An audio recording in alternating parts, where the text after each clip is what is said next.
बाबा की बात खत्म भी नहीं हुई थी कि पूरे गांव की बिजली एक साथ चली गई। गलियां अंधेरे में डूब गईं। सिर्फ हवा की सीटी और दूर किसी लोहे के घिसने की आवाज सुनाई दे रही थी।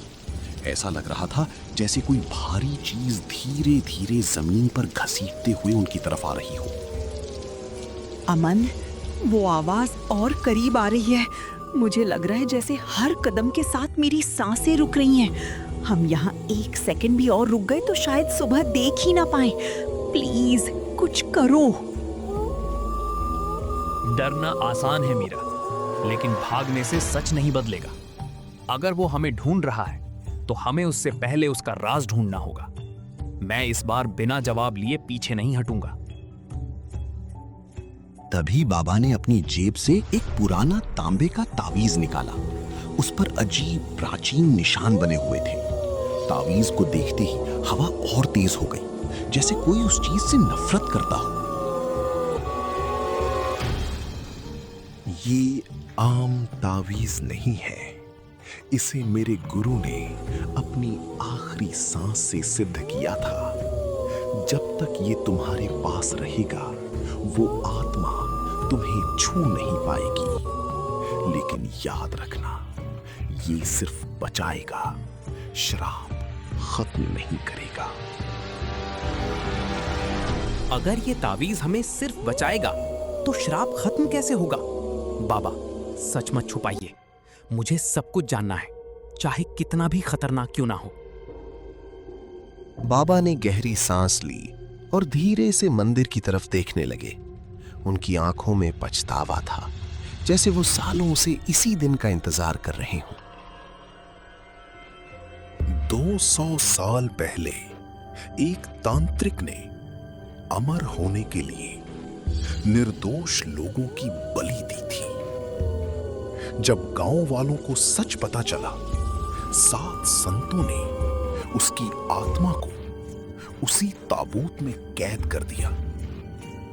लेकिन उसने मरते वक्त कसम खाई थी कि एक दिन कोई लालची इंसान उसकी कैद तोड़ देगा और फिर वो हर 7वीं रात एक नई जिंदगी छीन लेगा। तो इसका मतलब उसने हमें पहले ही चुन लिया है। हम चाहे कहीं भी चले जाएं, वो हमारा पीछा नहीं छोड़ेगा। क्या हम वाकई बच सकते हैं? बचने का एक ही रास्ता है। 7वीं रात से पहले उस ताबूत को दोबारा बंद करना होगा। लेकिन उसके लिए तुम्हें उसकी असली हड्डियां ढूंढनी होगी, जो मंदिर के नीचे छुपाई गई थी। ये सुनते ही अमन और मीरा एक दूसरे की तरफ देखने लगे। दोनों जानते थे कि अब वापस मुड़ने का कोई रास्ता नहीं था। तभी अचानक अमन के गले में पहना तावीज जोर जोर से गर्म होने लगा। ये तावीज जल रहा है। ऐसा लग रहा है जैसे किसी ने इसे आग में डाल दिया हो। इसका मतलब वो यहीं कहीं है। मुझे उसकी मौजूदगी महसूस हो रही है। अमन की बात खत्म होते ही गांव के पुराने कुएं से एक औरत की जोर जोर से रोने की आवाज आई। तीनों धीरे धीरे कुएं के पास पहुंचे। टॉर्च की रोशनी पानी पर पड़ी, लेकिन पानी में उनका अक्स नहीं था। उसकी जगह एक काले चेहरे वाली मुस्कुराती हुई परछाई उन्हें घूर रही थी। नहीं, ये मुमकिन नहीं है। पानी में हमारा चेहरा ही नहीं दिख रहा। वो हमें देख रहा है और वो मुस्कुरा रहा है। मुझे लगता है वो हमारी बिल्कुल पास खड़ा है। मीरा, मेरी तरफ मत देखना। धीरे से मेरी बात सुनो। मुझे अपने कंधे के पीछे किसी की सांस महसूस हो रही है। लेकिन अगर हम मुड़ गए तो शायद वही उसका इंतजार है। जैसे ही अमन ने ये कहा, उसके पीछे से एक बहुत ही धीमी लेकिन साफ आवाज सुनाई दी। दूसरी रात पूरी हो गई। उसके बाद किसी ने अमन के कंधे पर बर्फ जैसा ठंडा हाथ रख दिया। अमन के कंधे पर जैसे ही वो बर्फ जैसा ठंडा हाथ पड़ा, उसका पूरा शरीर सुन्न हो गया। उसने हिम्मत करके धीरे से पीछे मुड़कर देखा, लेकिन वहां कोई नहीं था। सिर्फ मिट्टी पर गीले पैरों के निशान थे जो मंदिर की तरफ जा रहे थे।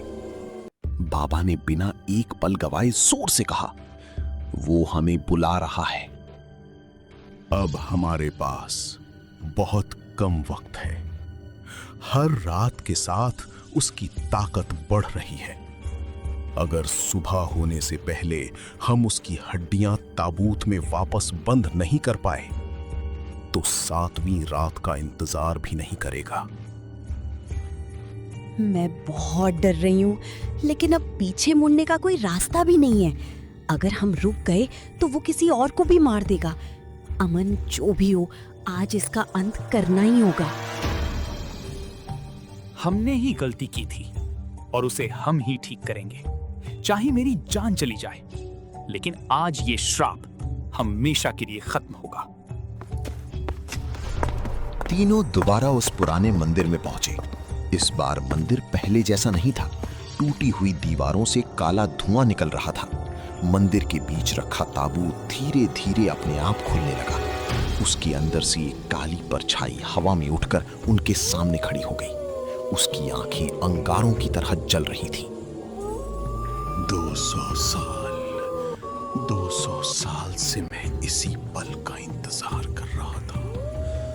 तुमने मेरी कैद तोड़ दी। अब तुम्हारी रूह मेरी होगी। इस गांव पर फिर से अंधेरा राज करेगा और कोई मुझे रोक नहीं सकता। तू सिर्फ लोगों के डर से जिंदा है। आज तेरा डर ही खत्म करूंगा। चाहे तू कितना भी शक्तिशाली हो, किसी बेगुनाह की जिंदगी लेने का हक तुझे कभी नहीं मिलेगा। अचानक मंदिर की जमीन जोर से हिलने लगी। ताबूत के नीचे एक पुराना गुप्त रास्ता खुल गया। तीनों सीढ़ियां उतरकर नीचे गए। नीचे एक पत्थर का कमरा था। बीच में एक पुराना लोहे का संदूक रखा था। बाबा ने संदूक खोला। अंदर एक कपड़े में लिपटी हुई इंसानी हड्डियां रखी थी। यही उस तांत्रिक की असली हड्डियां हैं। जब तक ये ताबूत के अंदर वापस बंद नहीं होंगी, उसकी आत्मा कभी शांत नहीं होगी। लेकिन याद रखना, वो हमें ये करने नहीं देगा। जैसे ही अमन ने हड्डियां उठाई, पूरा कमरा काले धुएं से भर गया। श्रापित आत्मा चीखते हुए उनकी तरफ दौड़ी। मंदिर की दीवारें टूटने लगी, पत्थर गिरने लगे। अमन, जल्दी करो, मंदिर टूट रहा है। मैं इसे ज्यादा देर तक नहीं रोक सकती। अगर हमने एक पल भी और देर की तो हम सब यहीं दबा दिए जाएंगे। बस थोड़ी देर और, मैं ताबूत तक पहुंच गया हूं। बाबा, मंत्र शुरू कीजिए। आज ये कहानी हमेशा के लिए खत्म होगी। ओम काल भैरव रक्षा मंत्रम। ओम अग्नि बंधन। ओम आत्मा निरोध। इस दुष्ट शक्ति को उसी अंधेरे में वापस कैद किया जाए जहां से ये कभी बाहर ना आ सके। मंत्र के साथ ही अमन ने हड्डियां ताबूत के अंदर रख दी। ताबूत जोर से बंद हो गया। लोहे की जंजीरें अपने आप उसके चारों तरफ लपेट गईं। श्रापित आत्मा की चीख पूरे जंगल में गूंज उठी और धीरे धीरे वो काले धुएं में बदलकर ताबूत के अंदर समा गई। एक पल में सब कुछ शांत हो गया। हवा रुक गई। मंदिर फिर से सुनसान हो गया। क्या सब खत्म हो गया? इतनी शांति मैंने कभी महसूस नहीं की। शायद पहली बार इस जगह से डर की जगह सुकून आ रहा है। श्राप टूट गया है, लेकिन एक बात हमेशा याद रखना, कुछ दरवाजे इंसान को कभी नहीं खोलने चाहिए। हर राज जान लेना ही हिम्मत नहीं होती। कभी कभी उसे छोड़ देना ही असली समझदारी होती है। आज मुझे समझ आ गया, सबसे खतरनाक चीज भूत नहीं होता, बल्कि इंसान का घमंड होता है। अगर मैंने उस दिन जंजीर ना तोड़ी होती तो शायद ये सब कभी नहीं होता। सुबह की पहली रोशनी के साथ तीनों मंदिर से बाहर निकल आए। गांव के लोग खुश थे। सालों बाद माधोपुर पर छाया अंधेरा खत्म हो चुका था। लेकिन जब अमन ने अपना कैमरा उठाया, उसकी लास्ट रिकॉर्डिंग अपने आप चल पड़ी। वीडियो के आखिरी फ्रेम में ताबूत पूरी तरह बंद दिख रहा था, लेकिन उसके अंदर से एक बहुत ही हल्की और डरावनी हंसी सुनाई दी। मैं अभी भी यही हूं। Screen black.